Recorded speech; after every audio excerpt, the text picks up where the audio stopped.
আপনারা যারা যে সংগঠনগুলি এই সরকারের সিদ্ধান্তের বিরুদ্ধে দাবি রাখছেন তাদের মধ্যে তো আপনাদের তো কোনো সমন্বয়ই নেই, একে অন্যের মুখ দেখা দেখি। আমাদেরই একটা অংশ বলছে যে এই মামলার ফল ওনারা পাবেন তমুকরা পাবেন। তার মানে কি এটা যে শিক্ষক, শিক্ষাকর্মী, বিশ্ববিদ্যালয় কর্মী, পৌরসভার কর্মী, পঞ্চায়েত কর্মীদের কোনো বকেয়া নেই, আদালত কর্মীদের কোনো বকেয়া নেই? আসলে নিজেদের মধ্যে বিভাজন করতে পারলে সুবিধাটা কিন্তু সরকারের হয়, এক থাকতে পারলে সরকারের অসুবিধা। তাই সরকার আইনগতভাবে পৃথক করতে না পারলেও তাদের সেফটি ভাল্ব দিকে নামিয়েছে কর্মচারীদের মধ্যে বিভ্রান্তি তৈরি করে বিভাজনের জাল তৈরি করার। যে কোনো বিষয়ে প্রথম আসে যে আমরা আমাদের ঘরটাকে বিভাজন হতে দিয়েছি কিনা। 2011 সালের আগে পূর্বতন সরকারের আমলে দীর্ঘ 2 দশক ধরে যৌথ সংগ্রামী মঞ্চ, বোর্ড, কর্পোরেশন, পঞ্চায়েত, পুরসভা, শিক্ষক, শিক্ষাকর্মী, সরকারি কর্মচারী, বিভিন্ন সংগঠনকে নিয়ে গঠিত এই যৌথ সংগ্রামী মঞ্চ একটা ঐতিহাসিক নাম এবং দীর্ঘদিন ধরে 2 দশকেরও বেশি সময় ধরে তারা আন্দোলন চালিয়েছে এবং সেই আন্দোলনে কয়েকটা মাইল ফলক 2002 সালের 27শে সেপ্টেম্বর মহাকারণে কলম ধর্মঘট, 2006 সালের 29শে আগস্ট মহাকারণে গণ অবস্থান, যেটা আনন্দবাজার পত্রিকায় হেডলাইন হয়েছিল নূতন অলিন্দ যুদ্ধ, 2009 সালের 4 জানুয়ারি মহাকারণে ধর্মঘট, সংবাদ মাধ্যমে খবর হয়েছিল মহাকরণ স্তব্ধ হওয়ার এ চিত্র অতীতে কখনো দেখা যায়নি, সরকার বিরোধী কোনো সংগঠনের ডাকে। 2009 সালের 22শে জানুয়ারি সারা রাজ্যে একটা ঐতিহাসিক ধর্মঘট আমরা আহ্বান করেছিলাম এবং সেই ধর্মঘট এতটাই সর্বাত্মক সফল হয়েছিল যে আমার দীর্ঘ 4 দশকের বেশি সময়ের কর্মচারী সংগঠন করার অভিজ্ঞতা থেকে বলতে পারি এত সফল সর্বাত্মক ধর্মঘট আজ পর্যন্ত আমি দেখিনি। এবং সেই ধর্মঘট এতটাই সফল হয়েছিল যে তৎকালীন সময়ে সরকারের পক্ষে থাকা বিভিন্ন সংবাদপত্র খবর প্রকাশ করেছিল যে সারা রাজ্যে স্বতঃস্ফূর্ত সর্বাঙ্গীন সর্বাত্মক ধর্মঘট এবং সেই ধর্মঘটের অভিঘাত এতটাই প্রবল ছিল যে তৎকালীন সরকার 5ম বেতন কমিশন গঠনের দাবি মেনে নিয়েছিলেন এবং 6 মাস সময়ের মধ্যে নতুন বেতন ক্রম আমরা উপহার পেয়েছিলাম। 6 মাস সময়ের মধ্যে নূতন বেতনক্রম উপহার পাওয়ার মতো কোনো ঐতিহাসিক সাফল্য আমি আজ পর্যন্ত কোনো কর্মচারী আন্দোলনে দেখিনি। অন্য কোনো কর্মচারী আন্দোলনকে বিন্দুমাত্র অসম্মান না করেই বলছি, সেই যৌথ সংগ্রামী মঞ্চে অসংখ্য সংগঠন ছিল। ওই দীর্ঘ 2 দশকের বেশি সময় ধরে তার একটি সংগঠনও আমাদের ওই মঞ্চ থেকে বেরিয়ে যাননি। আমরা তাদের ঐক্যবদ্ধভাবে আমাদের ওই যৌথ সংগ্রামী মঞ্চের ঘরে তাদেরকে রাখতে পেরেছিলাম।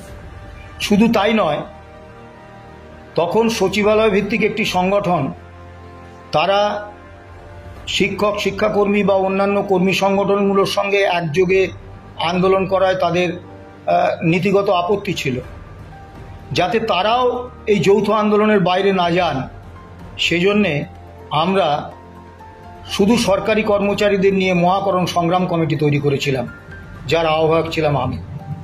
সেই মহাকরণ সংগ্রাম কমিটিতেও যে সংগঠনগুলো অন্তর্ভুক্ত হয়েছিল একটি সংগঠনও সেই মহাকরণ সংগ্রাম কমিটি থেকে বেরিয়ে যাননি। বর্তমানে আমাদের ওই পূর্বতন যৌথ সংগ্রামী মঞ্চের নামটা একটু অদল বদল করে সংগ্রামী যৌথ মঞ্চ রাখা হয়েছে। আমি জানি না এটা কতদূর সঙ্গত, একটা ইতিহাসকে বিস্মৃতির দিকে ঠেলে দেওয়ার কারণেই এই সচেতন নামকরণ কিনা আমি জানি না, আপনারাই বিচার করবেন এই নামকরণটা কতটা সঠিক। কিন্তু এই নূতন মঞ্চ এই 2 বছরের মধ্যে যাদেরকে নিয়ে গঠিত হলো তাদের অধিকাংশ সংগঠনই আজকে সেই মঞ্চ ছেড়ে চলে গেছেন। আমার কথা বিশ্বাস করার কোনো প্রয়োজন নেই। মঞ্চের নেতৃত্ব তাদের মঞ্চ যখন তৈরি হয়েছিল তখন কোন কোন সংগঠন সেই মঞ্চে ছিল, কতগুলি সংগঠন, এবং বর্তমানে কতগুলি সংগঠন আছে, তার একটা তালিকা প্রকাশ করলেই আপনারা বুঝতে পারবেন আমার কথাটা কতটা সত্যি। যারা নিজেদের ঘরটাকেই ঠিক রাখতে পারেন না, ধরে রাখতে পারেন না, ঐক্যবদ্ধ রাখতে পারেন না, তারা যদি আমাদের বিরুদ্ধে বিভাজনের অভিযোগ আনেন, আমার কিছু বলার নেই। দ্বিতীয় যে বিষয়টা, যে সরকারের সুবিধে করে দেয়া, দেখুন, পূর্বতন সরকারের আমলে আমরা দীর্ঘদিন সেই সরকারের শ্রমিক কর্মচারী বিরোধী নীতির বিরুদ্ধে আন্দোলন করেছি। আবার এই সরকার ক্ষমতায় আসার সঙ্গে সঙ্গে আমরা কিন্তু সেই সরকারের বিরুদ্ধেও একই রকমভাবে, সরকারের বিরুদ্ধে নয়, সরকারের শ্রমিক কর্মচারী নীতি বিরোধী নীতির বিরুদ্ধে লড়াই চালিয়ে যাচ্ছি। এখন বহু সময় কিছু মানুষ আমাদের বলেছেন যে তোমরা সরকারের সুবিধে করে দিচ্ছ। সমস্যাটা হচ্ছে আমরা কোনো রাজনৈতিক দলকে আমাদের সংগঠনের ধারে কাছে ঘেঁষতে দিই না, কারণ আমরা বিশ্বাস করি সরকার হচ্ছে মালিকপক্ষ আর আমরা শ্রমিক, দুজনের সম্পর্ক কিন্তু বন্ধুত্বের নয়। কাজেই রাজনৈতিক দলগুলোই সরকার চালায়, কাজেই তারা যখন বিরোধী থাকে তখন কর্মচারীদের দাবিকে সমর্থন করে, আর যখন সরকারে আসে তারাই আবার কর্মচারীদের উপর দমনপীড়ন চালায়। তাই রাজনৈতিক দলগুলোকে আমরা আমাদের ধারে কাছে আসতে দিই না। তা সে কারণে বহুবার আমাদের সরকারের সুযোগ করে দিচ্ছে, সুবিধে করে দিচ্ছে বলছেন, আমরা গঠনমূলক সমালোচনা করি। ধরুন, পুরানো পেনশন স্কিম ভারত সরকার তুলে দিয়েছে, নতুন পেনশন স্কিমে কর্মচারীদের একটা ভয়ঙ্কর অনিশ্চিত অবস্থার মধ্যে পড়তে হচ্ছে অবসর গ্রহণের পরে। তা আমরা স্বাভাবিকভাবে পশ্চিমবঙ্গে এই নূতন পেনশন স্কিম চালু হয়নি, তার জন্য আমরা আগের সরকারকেও ধন্যবাদ জানিয়েছি। বর্তমান সরকারও যতদিন পুরাতন পেনশন স্কিম আনবেন আমরা ধন্যবাদ জানাবো। যে এই মামলাকে ত্বরান্বিত করতে গেলে বা জয়ের দোরগোড়ায় নিয়ে যেতে গেলে কোথাও না কোথাও আমাদেরকে যুক্ত হতে হবে। আমরা যোগ দেওয়ার সিদ্ধান্ত নিলাম। বিভিন্নভাবে সেই যোগদানের বিরোধিতা শুরু করলেন মামলাকারী সংগঠনগুলো, এবং আজকে বেনজিরভাবে সরকারের পক্ষ থেকে কোনো আপত্তি আমাদের ইমপিচমেন্ট অ্যাপ্লিকেশনের করা হয়নি, কিন্তু মামলাকারী দুটো সংগঠনের পক্ষ থেকে তার বিরোধিতা করা হলো। কর্মচারী নেতৃত্বের সঙ্গে তর্ক বিতর্কে, প্রকাশ্যে তর্ক বিতর্কে যাওয়াটা কর্মচারী সমাজের কাছে ভুল বার্তা পৌঁছে দেয়। আর বিশেষত ভাস্কর আমার অত্যন্ত স্নেহভাজন, আমার ভাতৃপ্রতীক। কাজেই সে কি বলেছে আমি তার পাল্টা কি বলছি, ব্যাপারটা এরকম নয়।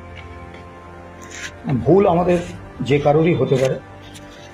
আমি শুধু কতগুলো তথ্য আপনাদের সামনে দিচ্ছি, এবং আপনি সাংবাদিক, আপনাকে অনুরোধ করছি আপনি এই তথ্যগুলো যে কোনো আইনজীবীর কাছে গিয়ে একটু যাচাই করে নিন।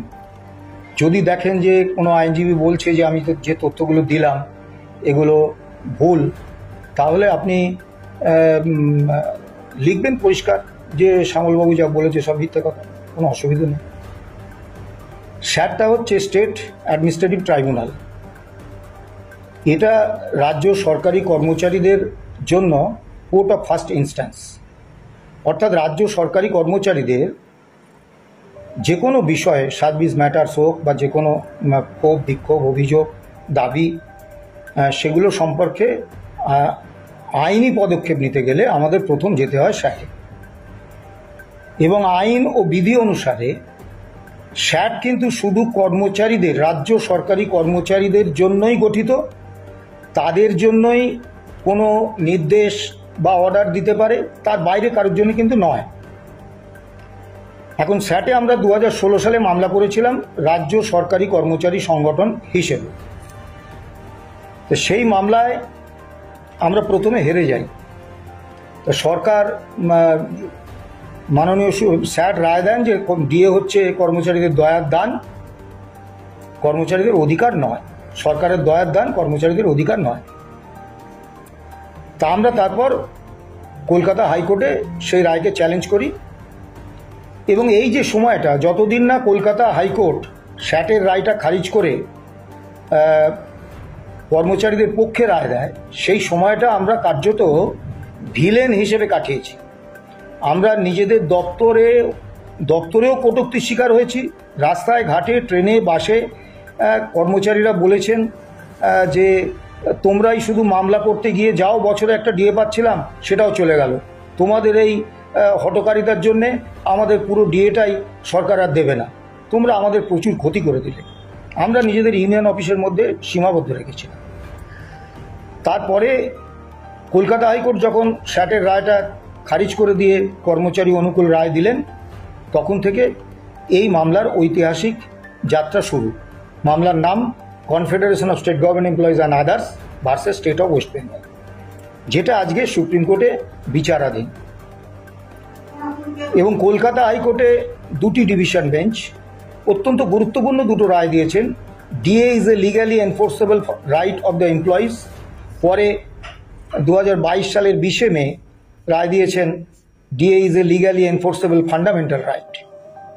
এবং সেই 2022 সালের রায়ের বিরুদ্ধে সুপ্রিম কোর্টে সরকার এসএলপি দাখিল করেছে। এখন মামলাটা বিশুদ্ধভাবে রাজ্য সরকারি কর্মচারীদের, কারণ সুপ্রিম কোর্টে কর্মী অনুকূল রায় হলে এসএলপি খারিজ করে দিলে সেটা হাইকোর্টে ফেরত আসবে, হাইকোর্ট থেকে সেটা যথাযথ নির্দেশ দিয়ে স্যাটে চলে যাবে।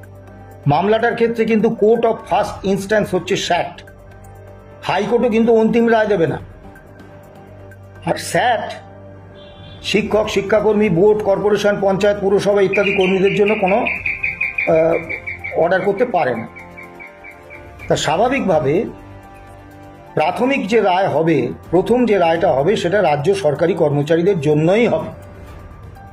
এবং এই মামলায় শিক্ষক, শিক্ষাকর্মী বা অন্যান্য কর্মচারীদের সংযুক্ত হওয়াটা আমরা মনে করছি যথেষ্ট বিপজ্জনক।